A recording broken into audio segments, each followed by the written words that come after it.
This is where we've got to so far with repairing the bodywork on the Mark II Jag. So the wheel arches have been done nicely. Everything's painted in black cellulose just to seal the paintwork.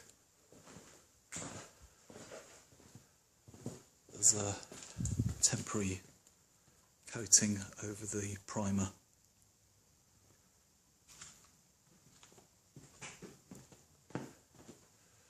So those are the flared arches.